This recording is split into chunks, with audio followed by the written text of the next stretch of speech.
All right, so we're gonna start chapter 8. Okay, chapter 8 covers some of the early U.S. All right, and the chapter ends with the War of 1812. Doesn't go into it as deeply as I would like, but so we're basically looking at the first 25 years of the United States. Okay, so and this you don't, if you want, remember that in 1789 the Constitution, and we didn't really talk about it towards the end, but it gets approved by 9 states. Later on, the other states approve it. But when the Constitution is approved, that marks the official, let's say, beginning of the United States as we now know it. Because before that time, it was being governed under the Articles of Confederation. All right, so this is now America 2.0, what eventually evolves into what we have today. All right. We talked about the Electoral College a little bit. Okay. Remember that here in the U.S. and even to this day, we don't elect our president directly. So those of you that may have voted in the last election a year ago, you didn't actually vote for Donald Trump, or you didn't vote for Kamala Harris. You voted for people who promised to vote for Donald or Kamala. Okay? And so in this case, same thing. That group of people is known as the Electoral College. It was one of the compromises that the Founding Fathers made, mainly to the southern states. They elect George Washington as president. Okay. Now, just as an FYI, I know it doesn't happen like this anymore. Originally, the way elections were supposed to work was that whoever won the election would become president, and whoever lost the election would become vice president. Okay. And so in this case, John Adams was the one who got the second most votes. And so he becomes Washington's vice president. All right. April 30th, 1789 is when George Washington is sworn in as president, and it happens in New York City because at that time, New York City was the capital of the United States. Okay. We'll talk about why it became where it eventually ends up. But even during this time, New York didn't last long as the capital. Eventually it gets moved to Philadelphia, and Philadelphia is the capital for a while. And then from there, it's in Washington, D.C. All right? So, what's going on? All right? What do we need to do now that we are a real country? Okay? Oh, sorry. Just a painting of Washington being sworn in. You can actually go see. It's just off of Wall Street. It's called Federal Hall. And they actually have like a statue of this, okay, right in front of it. And they do have a plaque that says this is where George Washington was inaugurated. This was like the first capital, this right here of the United States. So if you're a nerd like Mr. Santos, you'll skip the bowl. I did go see the stock exchange. I didn't realize the street was so narrow. All right, but then I went to this. This is what I was really looking for. Okay. Now, as I mentioned, his vice president, okay, is John Adams, because at the time, the one who got the most votes became president. The one who got the second most votes became vice president. All right. At the time, there was no real political parties or any kind of rivalry. It was assumed that, like in the Revolution, everybody would keep working together. Okay, everybody would keep doing all of the things, you know, to make everything happen. All right? Now, right away, George Washington realizes, I'm not an expert on everything. I'm going to need help. Okay? And so what he ends up doing is he ends up forming a group of offices known as a cabinet. Okay? People that were experts in certain areas that, you know, could handle certain responsibilities. They could be given authority to do those things, and also they could advise the president on the things that he needed to do. And so, Thomas Jefferson, one of the authors of the Declaration of Independence and one of the key figures of the Revolution, becomes a Secretary of State. He's in charge of dealing with other countries. Okay, Alexander Hamilton, who was one of George Washington's trusted aides, and he, you know, fought in the Revolution. He becomes the Secretary of the Treasury. He becomes in charge of the money.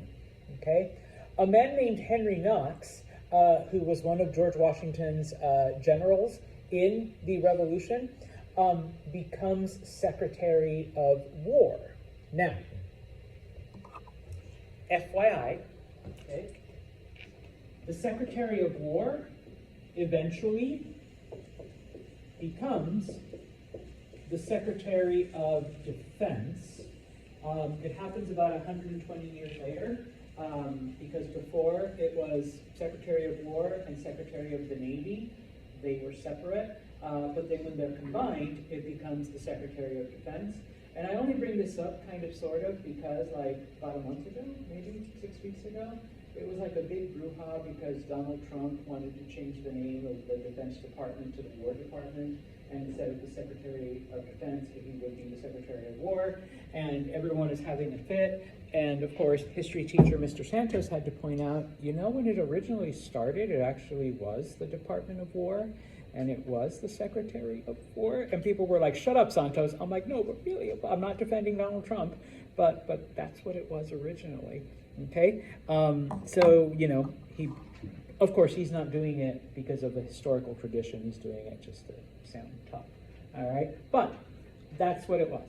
Okay? Now, as an FYI, okay, having advisors, having a cabinet, is not in the Constitution. It's not in you know, it's not a part of what the government is supposed to be. But George Washington took this and said, no, in order for me to do my job as the executive, I need advisors. I need people to give me their expert opinions on things. And so it becomes part of that whole necessary and proper. In order for me, the best president I can be, I need an expert in foreign affairs. I need an expert in money. I need an expert in war. Thanks, Chris. I need an expert in all of this stuff, and I'm going to go and take their advice, all right? And I will give them the authority to act in my name in that specific area, okay? So, all right, now, we'll start talking about Hamilton, and not the musical, all right? But in this case, Alexander Hamilton, who's appointed to be the money person, he's in charge of the Treasury, he's pretty much a financial genius, okay? Because, remember, throughout the Revolution, the government was pretty broke, all right? They struggled to pay their bills. And if it wasn't for the French, you know, it really would have been a shit show, okay? And it already kind of was. Also remember that under the Articles of Confederation, the government could not tax. They had to ask for donations from the states, okay? And sometimes the states would give, most of the time they won't, okay? And so the United States had a lot of debt, okay? And so, number one, okay, obviously, we need to stabilize the country financially. Okay, we need to get the country on a good financial footing so that we can function as a proper government. Because, for the last 10, 11 years, we haven't, okay? We haven't been able to do any of this stuff, okay? Now, one of the things he looks at, okay, is that in order to get money, we need to get some investments. And obviously the people that can invest in the government are going to be the rich people, okay? So Alexander Hamilton was like, how can I appeal to the rich people, okay? Well, he's like, I gotta promise, these wealthy people that we are going to make them wealthier. That if they invest in the government, okay, they are going to get not only their money, but they're going to get all kinds of financial benefits from it, okay? And so, by doing that, okay, we'll be able to pay off our debts, we'll be able to, establish financial policy, we'll be able to, stabilize the government, we'll be able to, invest in infrastructure, and once we start, once we can pay back our investors, we'll be in solid shape. Okay? So, how does Hamilton propose to do this? Okay? Number one,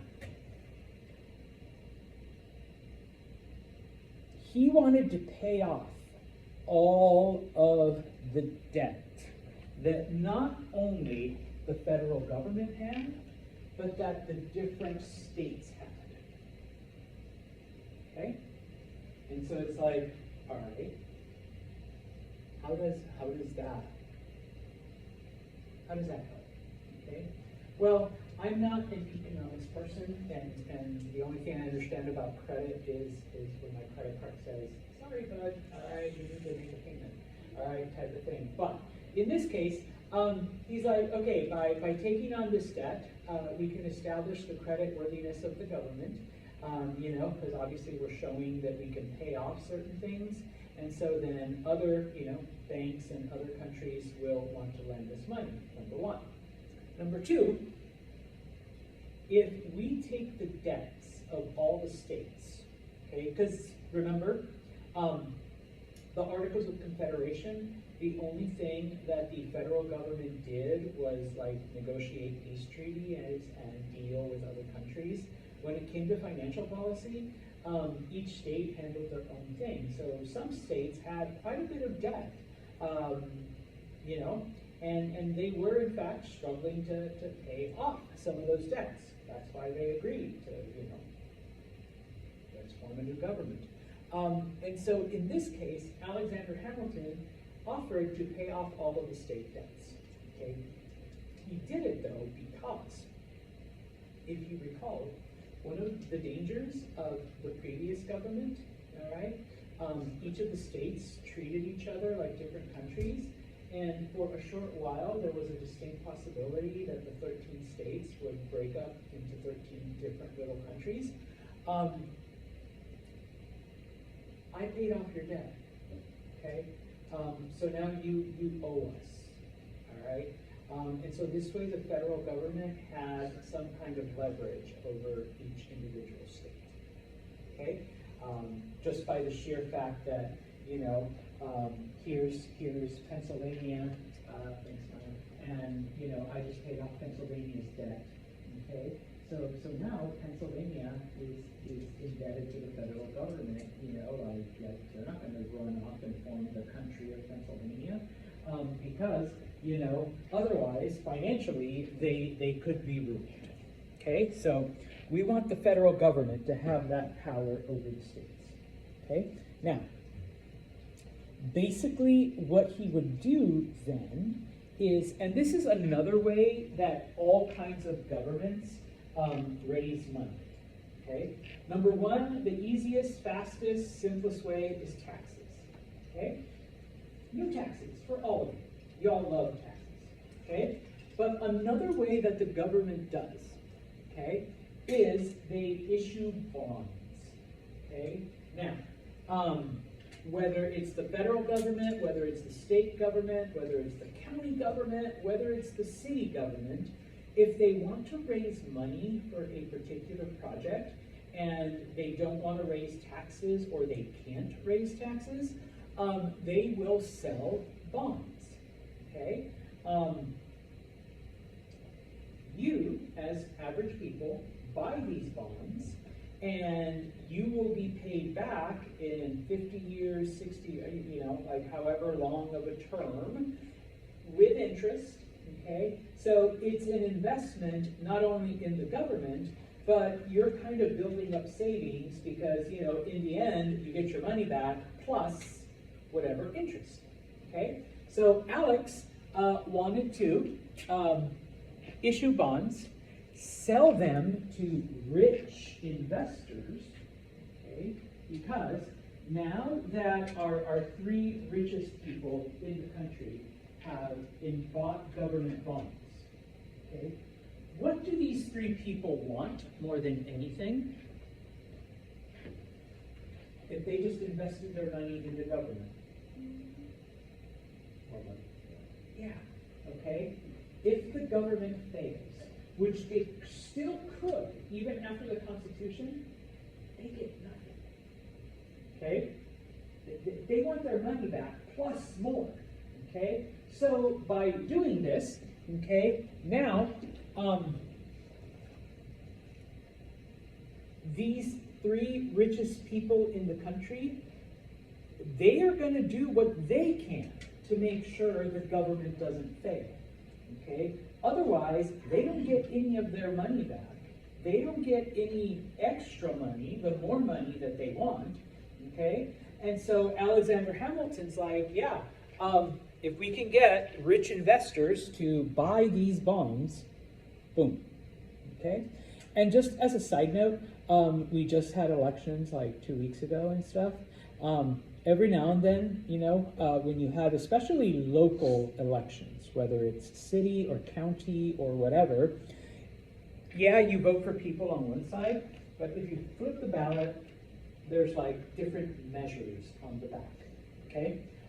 Sometimes those measures are bonds, okay? Which basically you get to decide whether the bond is for fixing roads, for schools, for whatever. In some cities, like Buffalo or Philadelphia or New York, the bond is to build a new stadium for whatever team is there, okay? I've lived in like Los Angeles when like, hey, we want to build SoFi Stadium, but whatever, and so yeah, you can vote yes on bond measure, whatever, or you can vote no, all right, and then obviously if you vote yes, then the city is going to sell bonds, okay? People will give money in the hopes of getting money back, but stuff like that. So always pay attention to those things, because it's basically whatever government you're part of, they're trying to figure out a way to raise more money without raising your taxes, okay? Anyways, okay? We're going to talk about this in a minute. Number 3, one of the first taxes that Alexander Hamilton wanted to institute was taxes on whiskey, okay, on booze, on alcohol, okay? Because obviously, number 1, this would affect people who drink exclusively. So if you don't drink, you don't have to worry about it, okay? Number 1. Number 2, a lot of people drink, and they drink a lot, okay? So obviously, it's a good way to make money, all right, on this state, okay? Finally, number 4, okay? Alexander Hamilton proposed tariffs, okay? Tariffs are basically taxes on foreign goods, all right? And what would happen here is the reason they did it was because the U.S. is a brand new country, okay? We don't have a lot of industry. Up until this time, we were a part of Great Britain. We relied on British stuff for everything. Now we got to do it on our own. That's one of the drawbacks of, breaking ties with Britain, is that we can no longer rely on their infrastructure, okay? Especially when it comes to factories and business, all right? And we can't, keep buying British stuff, all right? Because, we hate them right now. And so, number one, put tariffs on British things, okay? That'll keep British things out, all right? All right, but Mr. Santos, where are we supposed to get our stuff? Okay. Any business that wants to build a factory or a plant or, whatever to manufacture these things, we're going to give them subsidies. We're going to give them rebates. We're going to give them free land so that they can build and begin to manufacture, okay? And because the tariffs are there, okay, people will hopefully choose to buy the products that are made in America as opposed to products made in Britain, France, Spain, whatever, okay? And then finally, the last thing that he proposed.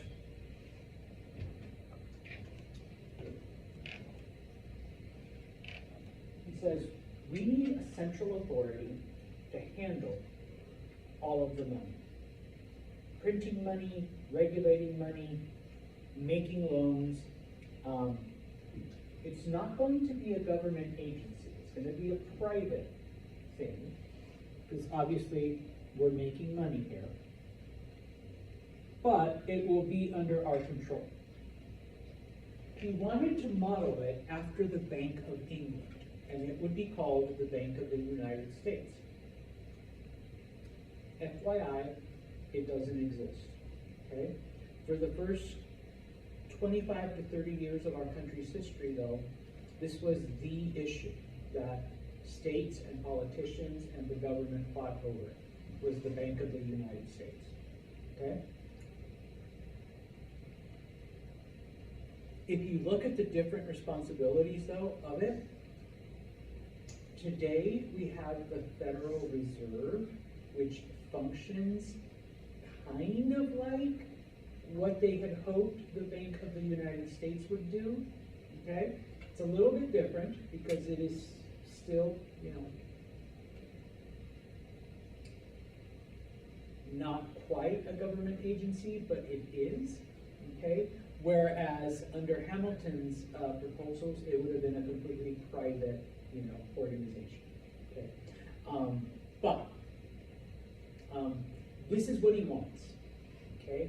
And like I said, for the next 25 to 30 years, this would be like one of the biggest debates in the government. And spoiler alert, it lost. Okay, so we don't have a Bank of the United States. We did for a while, and then it was allowed to basically disappear.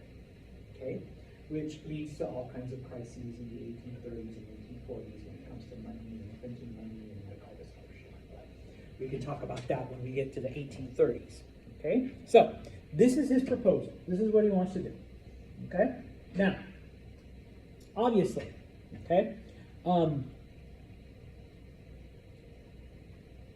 he is invoking the same idea, okay, this whole necessary and proper, all right, because nothing in the Constitution even allows Hamilton to have his job, much less allows him to implement all of these different plans, especially creating a private bank that will handle all of the United States' finances, okay? Now, this idea, and this is one of the vocabulary words that you should know, the concept of implied powers, meaning if you want the government to do something, then anything that they have to do to achieve that is okay, all right? Or some people refer to it as a loose interpretation of the Constitution, okay? So, we have to promote the general welfare, all right? We have to have a stable government. You need to let us do whatever we have to do, including creating a bank in order to have a stable government, okay? Loose interpretation, all right? Now, obviously, not everyone was on board, okay? And so you begin to get people that say, okay, see, this is what we were afraid of, and this is why we didn't want to approve the Constitution. Because you are now starting to do things that you have no authority to do, okay? You are overreaching. You are starting to take control of things that you have not been given control of, okay?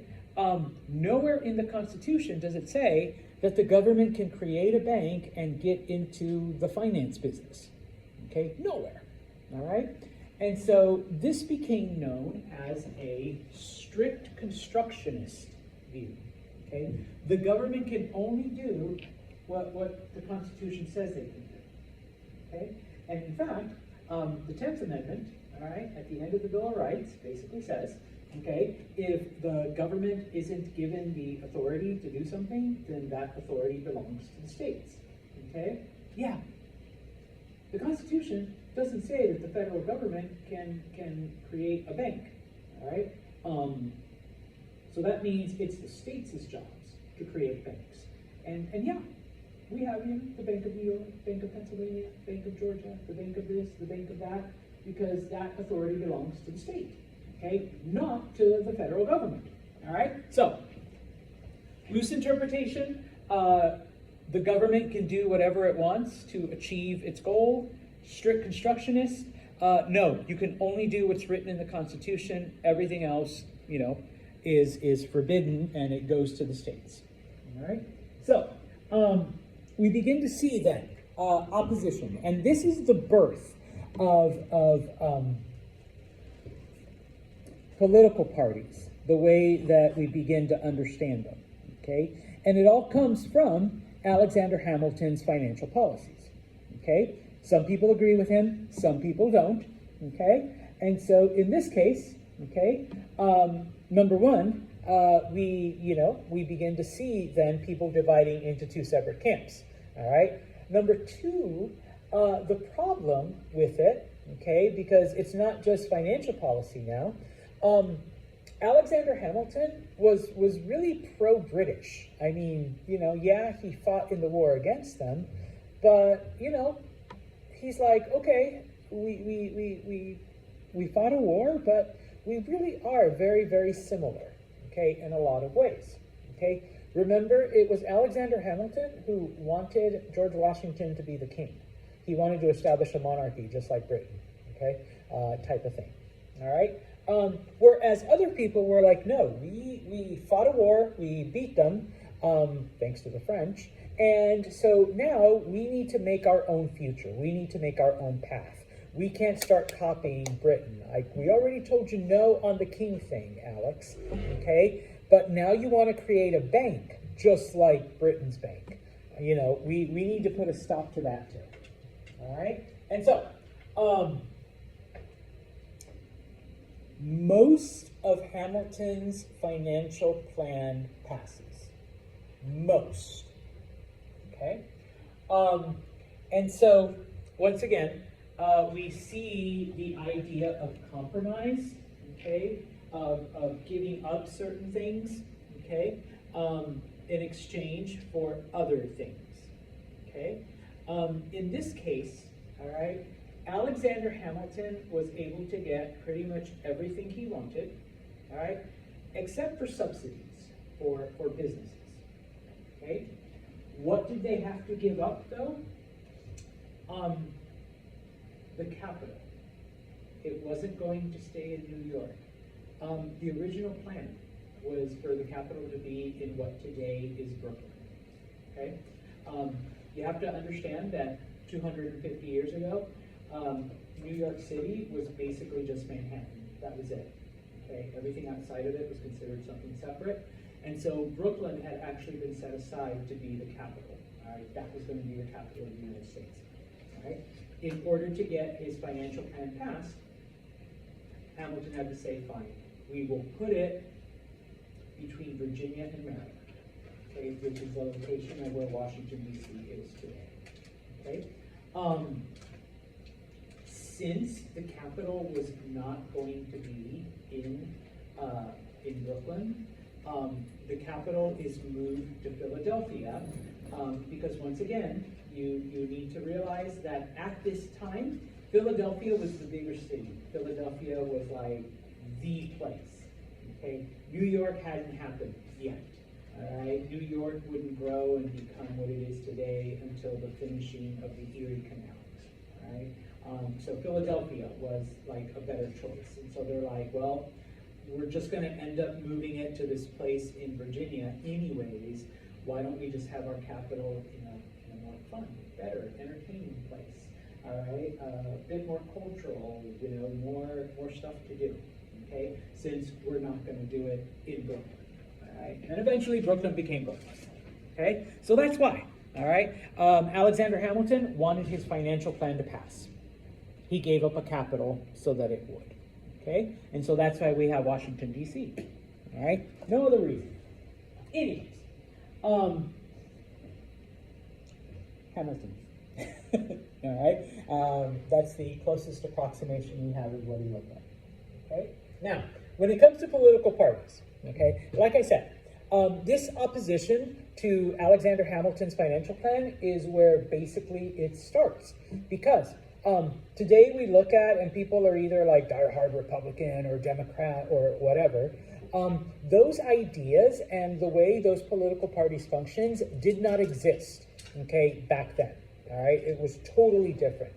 Basically, what people would do is they would come together for a certain purpose, and then once they achieved that goal, whether it was a vote, whether it was a candidate, whether it was a law, then they would disband, and then the next issue would happen.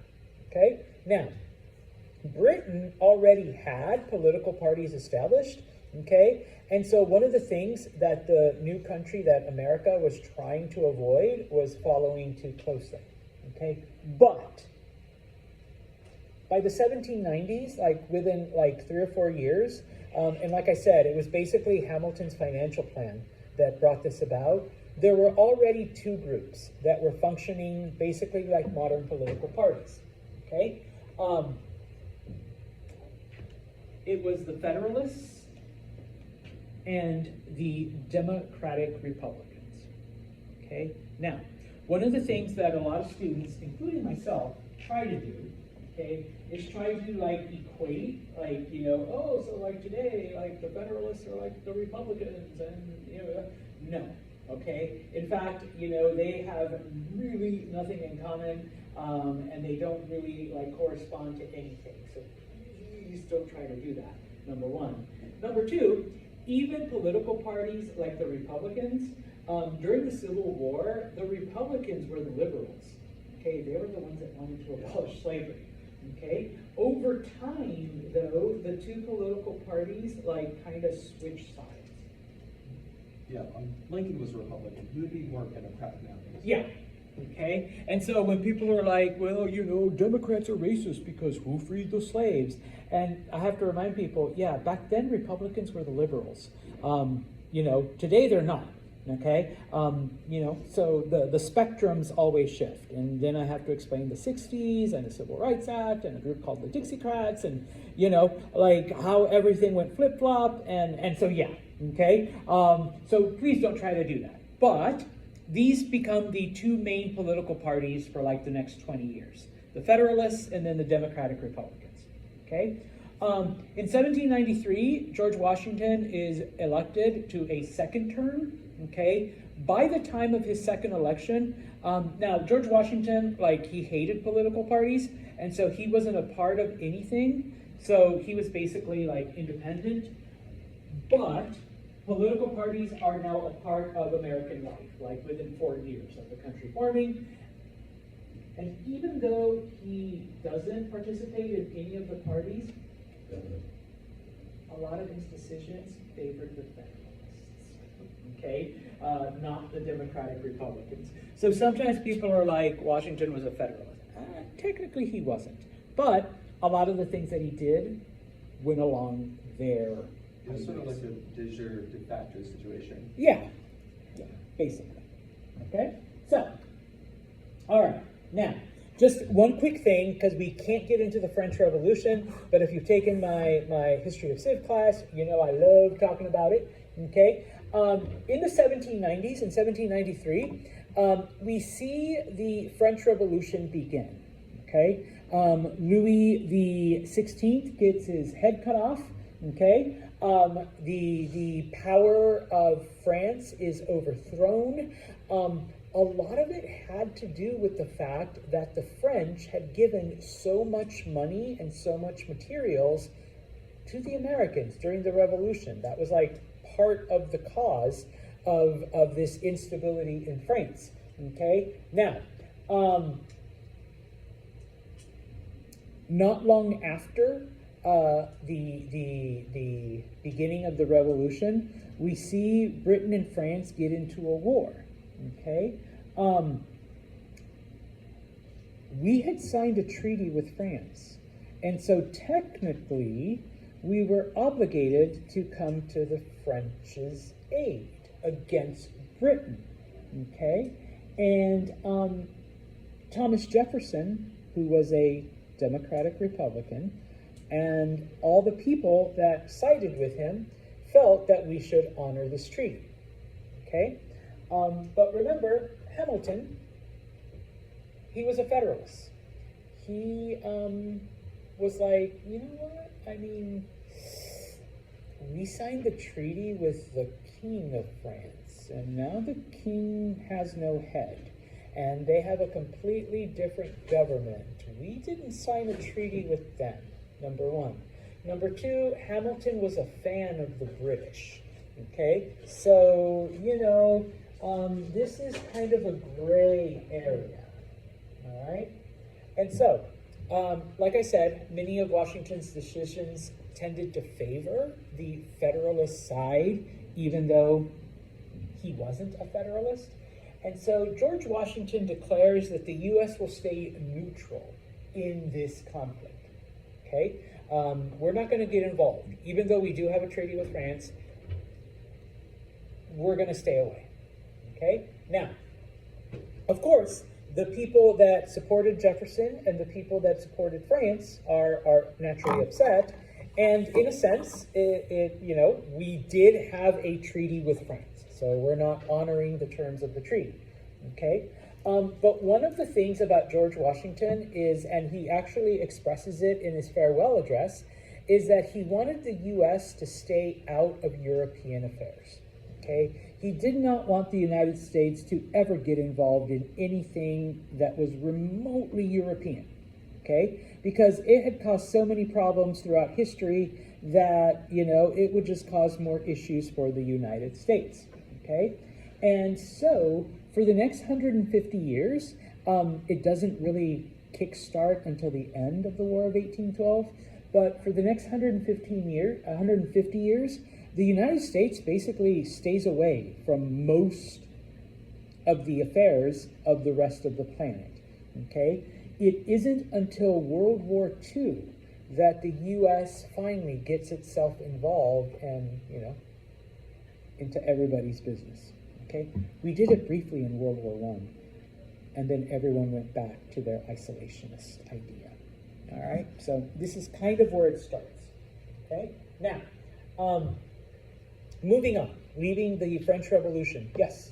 About like the Boxer rebellion and stuff like that. That was Asia. That's different. Oh, Had nothing to do with so Europe. it's just strictly Europe. Number one. Number two, the U.S. was trying to expand its influence and establish itself in colonies. And yeah, and no offense, but like, you know, people in South America and people in Asia and were seen as like lower. So, you know, that was okay. In Central America, because you said that, was that also the time period when like the term Banana Republic was made? That's closer to where he mentions Boxer Rebellion and all that. End of the 1800s, early 1900s. Okay? And the reason why that comes about is because that was one of their biggest export, and the U.S. Interfered in a lot of those governments because the United Fruit Company, today they are known as Dole, so if you ever buy Dole products, that's who it was. They basically just wanted to take all the fruits from those areas and be able to like pay the people nothing and sell it for like a huge profit. And so whenever they ran into problems, they just called in the Marines to you know, so type of thing. So yeah. Anyways, don't jump me all the way there, because that's like History 112. But yeah, okay. Now, if you remember point number 3 of Alexander Hamilton's financial plan was a tax on whiskey. Okay, we don't like taxes. Okay, and especially we don't want you taxing our booze. At least that's what farmers in Pennsylvania now start to complain about. Okay, because we need our booze, we need our whiskey. What the hell? Okay, number 1. Number 2, in a lot of these areas, okay, alcohol was used as currency. You know, people didn't have gold and silver, okay, and they didn't want to deal with paper money. So if I wanted to buy things from Dylan, and I was a farmer, I'd be like, hey, how about a couple of jugs of moonshine, and you know, you give me, you know, whatever you're selling, and they'd be like, okay, right? Number 1. Number 2, so you're taxing like the thing that gives us some kind of like, you know, entertainment, happiness, and life. You're taxing the thing that we use as currency. And oh, by the way, when the government wants its taxes paid, they want gold and silver, all right? They're not going to take other stuff, which we already don't have, which is why we're using whiskey as money, because we don't have, you know, real money. We don't have those other things, okay? And so, hey, we fought a war against taxes. We don't care if it's our own government. We'll rise up and fight again, okay? Now, what ends up happening is the U.S. sends the army. Little bit of a side note, even though he was really, really old, George Washington rode at the front. Last time a president actually like led an army, okay? The rebels offered no resistance though, okay? Even though they were like, oh, you're not gonna get, as soon as they saw the army, as soon as they saw George Washington, they surrendered. They're like, okay, you know, that's it, okay? And so what ends up happening, all right, number 1, is the people that are pro-federalists, okay, are like, see, this is why we need a strong government. This is why we need to allow the government to do whatever it needs to do to keep us safe, okay? Of course, on the other side were the people that were like, see, he told you. The government is going to try to take our rights. The government is going to become a dictatorship. Even though we insisted on a Bill of Rights, they're still like doing this shit. Imagine like all the stuff they would be doing if there wasn't a Bill of Rights.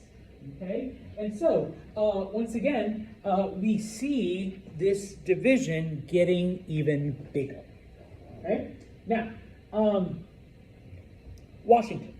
Okay? He's reelected. Okay? He's elected. He's reelected. In 1796, he had enough popularity, especially after the Whiskey Rebellion, to win a 3rd term. But Washington truly believed that the leadership, the presidency, was not meant to be a lifetime thing. Okay, that's another reason why we escaped from Britain. All right, we don't have lifetime rulers. Okay, and the idea of republicanism is you give up your self-interest. You do what needs to be done, and then when that's over, you go home. You go back. All right? You're not supposed to, you know. That's okay. I almost did it too. You're not supposed to, you know, be president for life. Okay? And it also sets the precedent of presidents only serving for 2 terms. Okay? Now, just as an FYI, there is no rule against it until the 1960s, okay? But until then, with the exception of FDR, Franklin Delano Roosevelt, nobody runs for president, like, nobody serves, I should say it, more than 2 times. There's like 2 or 3 people that try it a 3rd time, but they lose on the 3rd time because people are like, no, the tradition was set. You can't break tradition. Type of thing, okay? And as I mentioned in his farewell address, okay, Number one, George Washington hated political parties, so he's like, guys, come on, let's break up these political parties. Can't we get along? He didn't want to get involved in European affairs, so he's like, stay out of Europe. All right, leave them alone. All right, they have their own issues, they have their own problems. We don't want to be a part of it. Okay. Unfortunately, the U.S. doesn't really listen, at least not in modern times. Okay. He ends up dying on December 14th in 1799. All right. Now, that's the most famous picture we have, because where else have you seen this one? Literally everywhere. On the quarter, and anyone got $1? Yeah, it's the dollar bill picture. All right, painted by a man named Gilbert Stuart. Sorry, I just know useless facts. All right, so Gilbert Stuart, yeah, it's the one on the dollar bill, it's the one on the quarter, it's the one on everything that has Washington. Okay, now, so George Washington isn't running. Okay, so we get the election of 1796. All right, by this point in time, like I said, people are starting to operate kind of like we do today. And so, even though the election thing originally is supposed to be no political parties, most votes becomes president, second most votes becomes vice president, okay? Now we're dealing with political parties. And so, John Adams is running for president with the understanding that a man named Thomas Pinckney will be the loser and become vice president, okay? Thomas Jefferson is running for the Democratic Republicans with the understanding that Aaron Burr will be the loser and then become the vice president, okay? Now, the way it happens is that each elector person, they actually get 2 votes, and so they can cast from one to another. And then it was supposed to be that everybody cast their votes for Jefferson, but then when it came to Aaron Burr, you do 1 less vote. Okay? And then the same thing, everyone cast their vote for John Adams, and then 1 less vote for Thomas Pinckney. Okay? Well, what ends up happening, okay, is that John Adams wins the electoral vote, but Thomas Jefferson came in 2nd place as opposed to Thomas Pinckney. Okay? And so, Thomas Jefferson becomes the vice president. All right?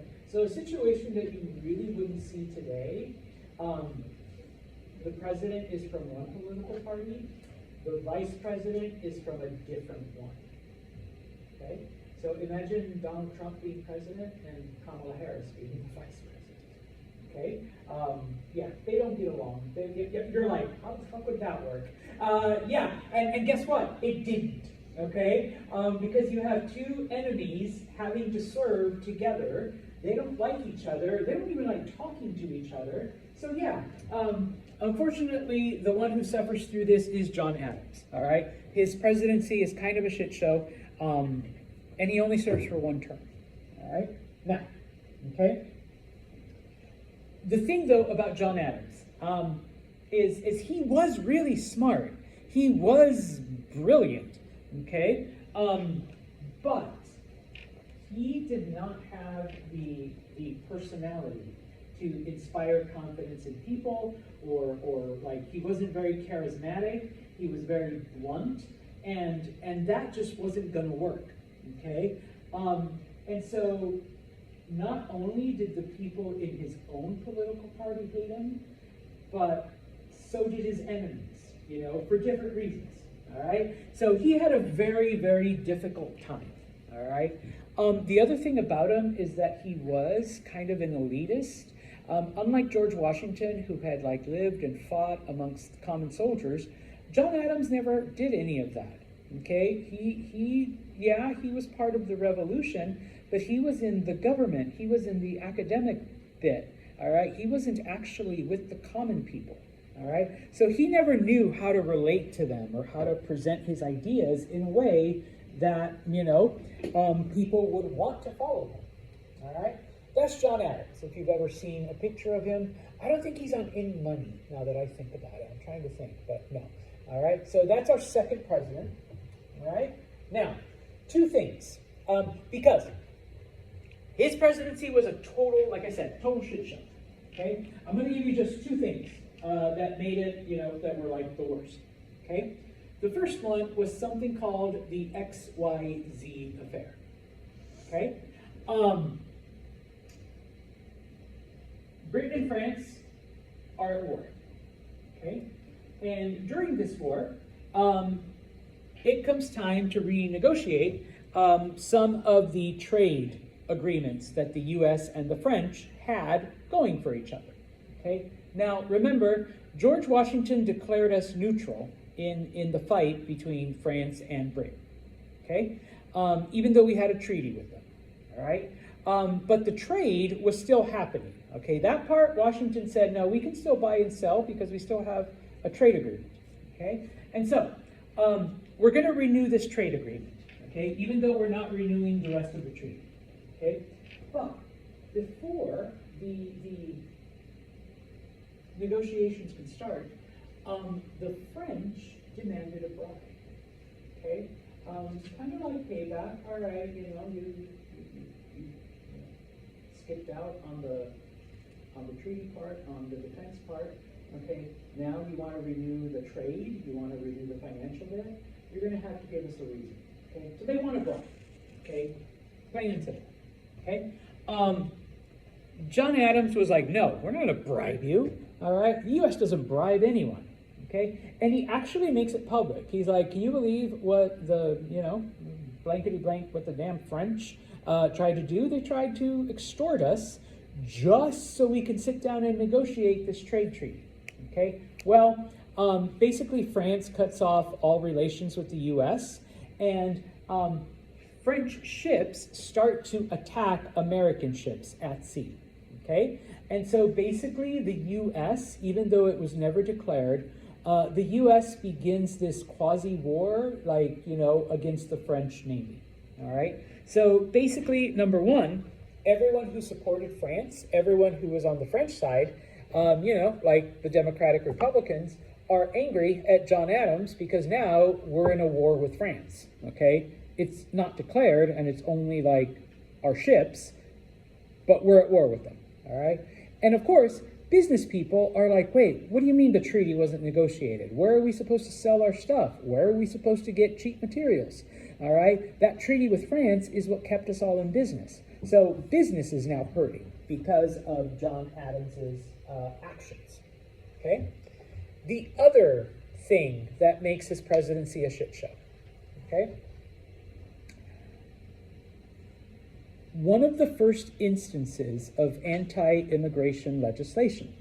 Okay, the Alien and Sedition Acts of 1798. Okay, basically in this case.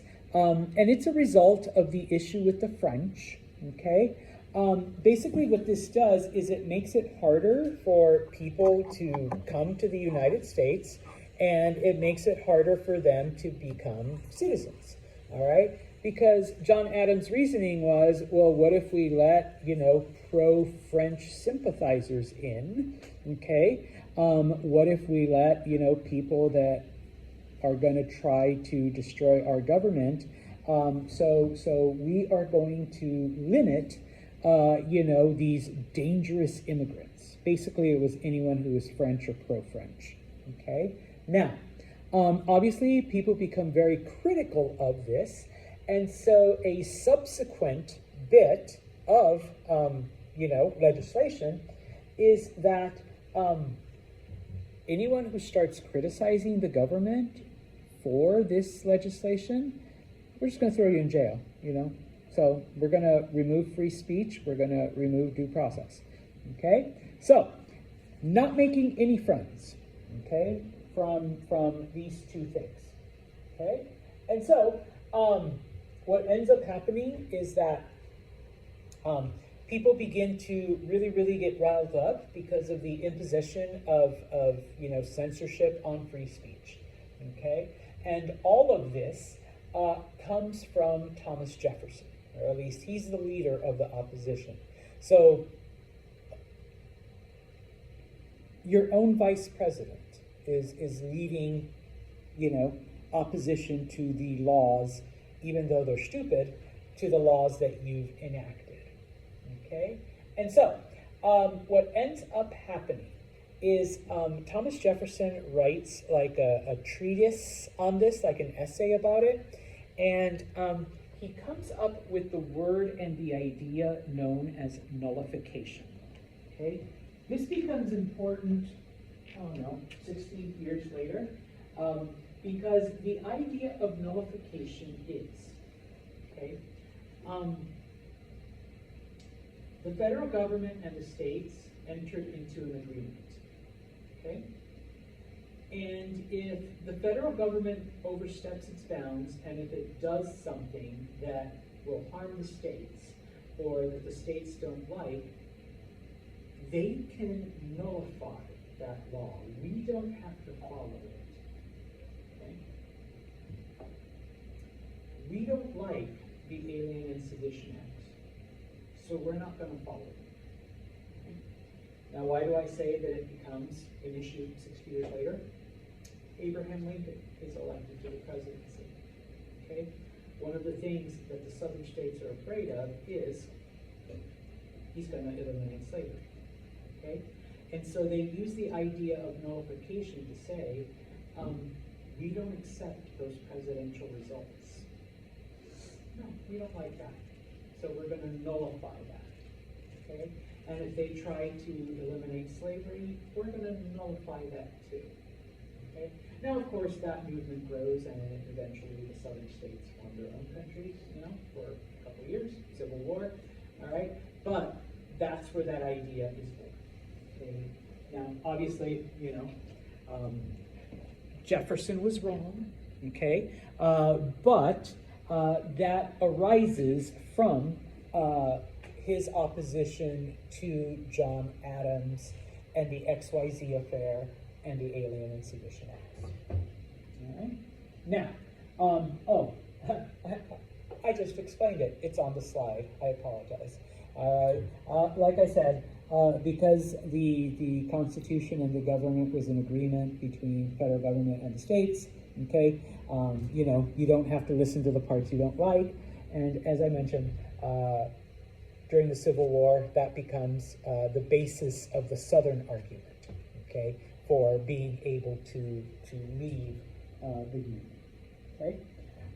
Now, Thomas Jefferson, okay, I think you've seen him on the nickel, and also if you've ever seen a $2 bill, okay, he is on it, okay? On the right is James Madison. He wrote most of the Constitution, but he was also one of Thomas Jefferson's, biggest supporters, okay? And so, like I said, and I'll probably finish with this for today at least, the differences then that arose, because by now, okay, you have two very, very influential and impactful political parties, the Federalists and the Democratic Republicans, okay? The Democratic Republicans, the leaders of this party were Thomas Jefferson and James Madison, okay? They were pro-France, okay? They believed more in states' rights and in the idea of self-government, okay? Most of the Democratic Republicans were basically agrarian. They were farmers, all right? Your typical, average, everyday people, all right? People who were out there just working to survive, all right? That's it, okay? And so Jefferson and Madison, always tried to appeal to them, okay? They felt that America's future was to the West, okay? Because remember, the U.S. received a lot of land at the end of the Revolution. Most of that land was occupied by Native Americans, and that's it. There were a lot of settlers. And so Democratic Republicans felt that, hey, that's where the future lies, okay, in those areas. All right. And of course, because they were pro-farming, okay, they were against, the wealthy. They were against any kind of financiers. They were less inclined to be pro-manufacturing. Okay. In fact, and Thomas Jefferson wrote quite a few essays on this. Thomas Jefferson's vision for America was that it would be a republic of independent small farmers. Okay? You lived on your farm, you grew what you needed, you built, you made the things yourself. If you ever had anything extra, you could sell it to have a little bit of cash, but that's it. Okay? You really don't have a need for too much outside influence. All right. When it came to the Federalists, okay, Alexander Hamilton was the leader of the Federalists. He promoted a more pro-Britain attitude, okay, even though we just broke free from them, okay. He was very pro-British. As I mentioned, he wanted to create a bank modeled after the British Bank. He wanted Washington to be a king, modeled after the British monarchy. Okay, so he was very pro-British. Most of the people who supported the Federalists were merchants, were people with big farms, were bankers, were financiers, okay, were the elite, okay, the people in the upper class, all right? So they tended to court more of the wealthy, okay? They were afraid of the people that Jefferson and Madison appealed to, because like we saw in the Whiskey Rebellion, like we saw in Bacon's Rebellion, okay, the common people, as soon as they feel like they're being, disrespected, they're being cheated, they're being whatever, they're just going to grab their guns and go after you, okay, and shut down the courthouses and build their own militias and build their own armies, okay? So we need to keep power away from those kinds of people, okay? And so, just to finish off the last two things, okay? Federalists tended to be against slavery, okay? Because, not so much because they were like liberal, progressive, like, freedom and rights, but you can't make a lot of money if you're a slave, type of thing, okay? And just the fact that most Federalists lived in the North, okay, where, as we talked about in the last units, there were fewer slaves. Not that there weren't any, but there were fewer. Okay? Whereas Democratic Republicans were pro-slavery, okay? Because most of their people were farmers and owned land and lived in the South. And in the South, who did all the work? Slaves, okay? And even in the areas like in the middle, like we talked about, slaves did much of the manual labor, okay? We're going to stop right here, but before you go, there are two things, okay? On Tuesday, which is November 18th, okay, it is our advising